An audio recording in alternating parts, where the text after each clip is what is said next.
Team India విధ్వంసక opener Abhishek శర్మకు sun Risers జట్టు బంపర్ ఆఫర్ ఇవ్వబోతున్నట్టు తెలుస్తోంది. ఒకవేళ అభిషేక్ ఓకే అంటే జాతకమే మారిపోతుందని చెప్పాలి. ఇంతకీ ఆ ఆఫర్ ఏంటి అనేది ఇప్పుడు చూద్దాం.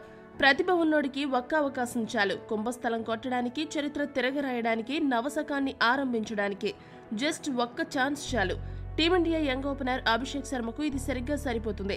అతడు తనకు దొరికిన ప్రతి అవకాశాన్ని సద్వినియోగం చేసుకుంటూ చెలరేగిపోతున్నాడు. వరుసగా బిగ్ నాక్స్ తో టీమిండియాలో తన స్థానాన్ని పదిలం చేసుకునే దిశగా పరుగులు పెడుతున్నాడు. రీసెంట్ గా ఇంగ్లాండ్ తో సిరీస్ లో 37 బంతుల్లో సెంచరీ బాదేసి తానే ఫ్యూచర్ స్టార్ అని నిరూపించుకున్నాడు. అలాంటోడికి మరో లక్కీ ఛాన్స్ వరించింది. అదేంటో ఇప్పుడు చూద్దాం. అభిషేక్ శర్మకు Sunrisers Hyderabad franchise bumper offer ఇచ్చిందని తెలుస్తోంది. ఐపీఎల్ లో 2025లో SRH కు వైస్ కెప్టెన్ గా అభిషేక్ ని ఎంపిక చేశారని సమాచారం. అభిషేక్ కు కావ్య పాప వైస్ కెప్టెన్సీ ఆఫర్ ఇచ్చిందని క్రికెట్ వర్గాల్లో జోరుగా వినిపిస్తోంది.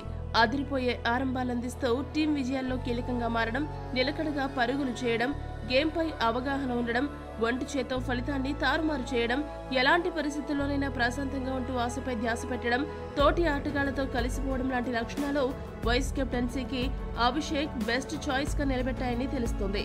సన్ రైజర్స్ సారథి ప్యాట్ కమిన్స్ ప్రస్తుతం చీలమండ గాయంతో బాధపడుతున్నాడు. ఇప్పటికే ఛాంపియన్స్ ట్రోఫీ నుండి తప్పుకున్న కంగారు స్టార్ ఐపీఎల్ కొత్త సీజన్లోనూ ఆడడం అనుమానంగా మారింది. దీంతో వచ్చే సీజన్ కోసం కొత్త కెప్టెన్ తో పాటు వైస్ కెప్టెన్ ని ఎంపిక చేసే పనిలో పడిందట SRH. అందులో భాగంగానే అభిషేక్ శర్మకు వైస్ కెప్టెన్సీ ఇవ్వాలని భావిస్తున్నట్టు ప్రచారం జరుగుతోంది. ఒకవేళ అతడికి గానీ ఆ పోస్ట్ ఇస్తే క్రమంగా సారథ్యం అలవాటవుతుంది. ఆ తర్వాత నేరుగా కెప్టెన్ అవ్వచ్చు. అంతర్జాతీయ మ్యాచ్ల్లో మరింత నిలకడగా ఆడుతూ పోతే భారత్ కు భవిష్యత్తు సారథయ్యే అవకాశం ఉందని సోషల్ మీడియాలో నెటిజన్స్ అంటున్నారు. మరి అభిషేక్ రాత మారుతుందేమో చూడాలి. ఈ వీడియో కనుక మీకు నచ్చినట్లయితే లైక్, షేర్, కామెంట్ చేయండి. మరిన్ని స్పోర్ట్స్ అప్డేట్స్ కోసం మా ఛానల్ ని సబ్స్క్రైబ్ చేసుకోండి.